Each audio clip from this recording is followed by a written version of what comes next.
Hey, kalau skripsimu masih belum jelas arahnya, kamu pasti butuh buku ini. Kenalin, aku Asep Nurhidayat dari Asep Santai Mapbalbat. Hari ini, kita mau bahas buku super keren dari Harvard Business Review, Data Science. Buku ini tuh kayak nasi goreng spesial buat mahasiswa yang pengen belajar data science, tapi nggak mau pusing. Bahasanya gampang dimengerti dan langsung ke intinya. Mulai dari penjelasan dasarnya sampai teknik-teknik canggih yang bisa bikin kamu jago di kampus, semua ada di sini. Plus, ada contoh nyata gimana data science dipakai di dunia kerja. Jadi nggak cuma teori melulu. Buat kamu yang suka matematika atau penasaran gimana cara mengolah data jadi informasi yang bermanfaat, buku ini wajib banget kamu baca. Siap-siap ngopi dan baca ya. Sekian dulu dari Asep Nurhidayat di channel Asep Santai 48. Jangan lupa like, komen, dan subscribe. Sampai jumpa lagi, para Data Warriors.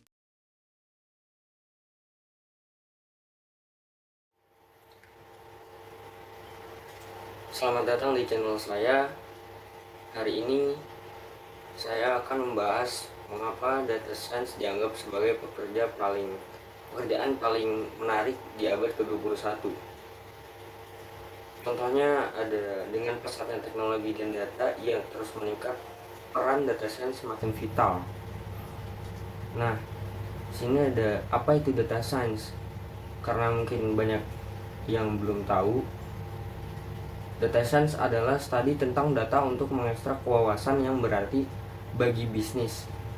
Ini adalah pendekatan multidisipliner yang menggabungkan prinsip dan praktik dari bidang matematika, statistik, kecerdasan buatan atau AI, dan rekayasa komputer untuk menganalisis sejumlah besar data.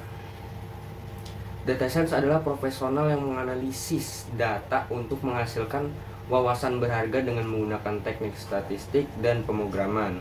Misalnya di perusahaan e-commerce, data science menganalisis pola pembelian untuk merancang strategi pemasaran yang lebih efektif. Nah, grafik yang menunjukkan komponen data science, matematika, statistik, AI, dan rekayasa komputer. Melalui analisis ini, ilmuwan data dapat mengajukan dan menjawab pertanyaan penting seperti apa yang terjadi, mengapa itu terjadi, apa yang akan terjadi, dan apa yang dilakukan dengan hasilnya. Nah, data science menggabungkan berbagai disiplin ilmu. Ini mencakup matematika dan statistik, pemrograman khusus, analitik lanjutan, kecerdasan buatan atau AI, dan pembelajaran mesin, semua dengan keahlian subjek tertentu. Tujuannya adalah untuk mengungkap wawasan yang dapat ditindaklanjuti yang tersembunyi dalam data organisasi.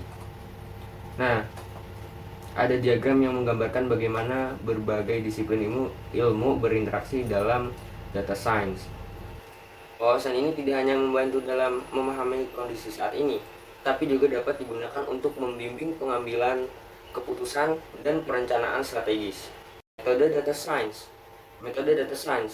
Data science adalah bidang interdisipliner yang menggunakan metode ilmiah, proses algoritma, dan sistem untuk mengekstrak pengetahuan dan wawasan dari data. Ini menggabungkan elemen statistik, ilmu komputer, keahlian domain, dan visualisasi.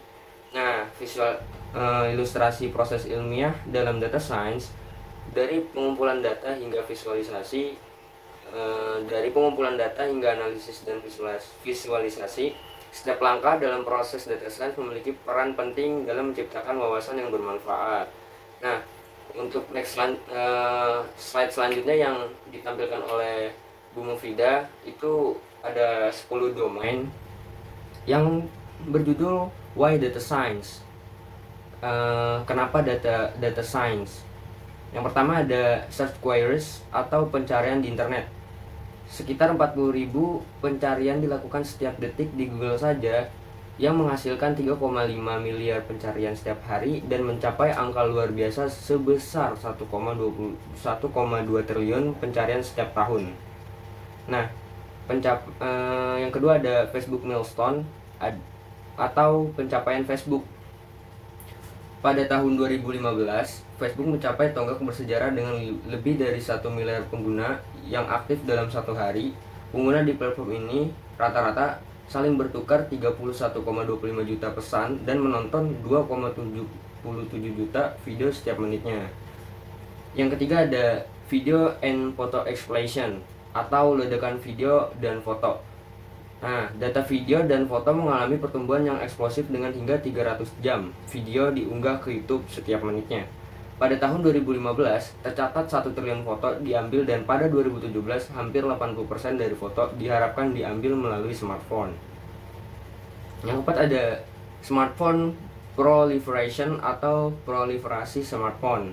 Diperkirakan lebih dari 1,4 miliar smartphone akan dikirimkan pada tahun 2020, dilengkapi dengan sensor yang mampu mengumpulkan data secara luas.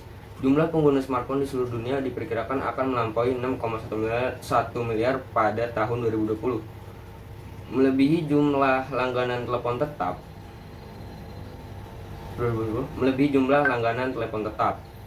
Yang selanjutnya ada smart connected device atau perangkat pintar terkoneksi. Dunia diproyeksikan memilih lebih dari 50 miliar perangkat pintar terkoneksi dalam 5 tahun ke depan. Dirancang untuk mengumpulkan, menganalisis, dan berbagi data yang berkontribusi pada pertumbuhan volume data yang sangat cepat. Yang selanjutnya ada cloud computing atau komputasi awan. Proxy menunjukkan bahwa pada tahun 2020 setidaknya sepertiga dari semua data akan melalui komputasi awan. Komputasi terdistribusi yang diperlihatkan oleh Google yang menggunakan jaringan 1000 komputer untuk menjawab suatu pencarian dalam 0,2 detik menyoroti praktik ini. Selanjutnya, Hadoop Market Growth atau pertumbuhan pasar Hadoop. Pasar Hadoop, sebuah perangkat lunak open source untuk komputasi terdistribusi, diperkirakan akan mengalami tingkat pertumbuhan tahunan gabungan sebesar 58% melampaui 1 miliar US dollar pada tahun 2020.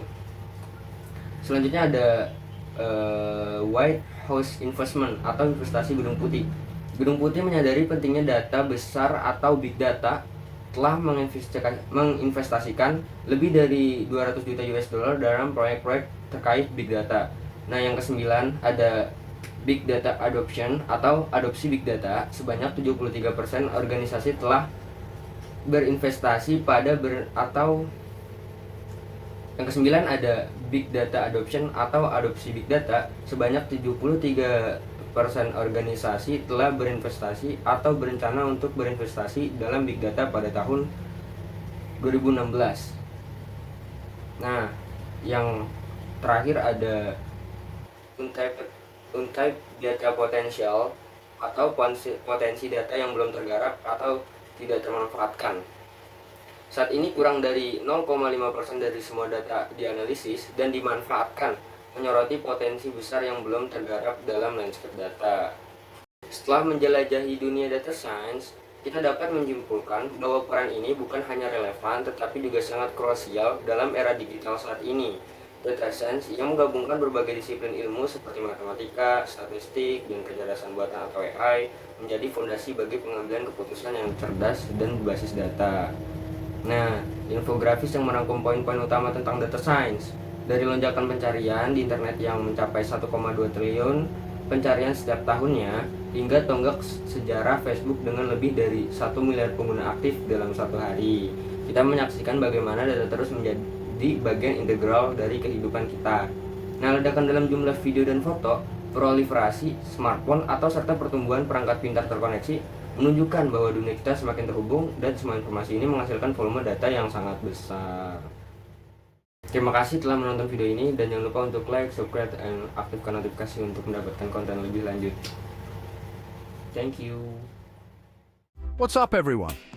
Ready for more amazing videos? Don't miss out on our next video.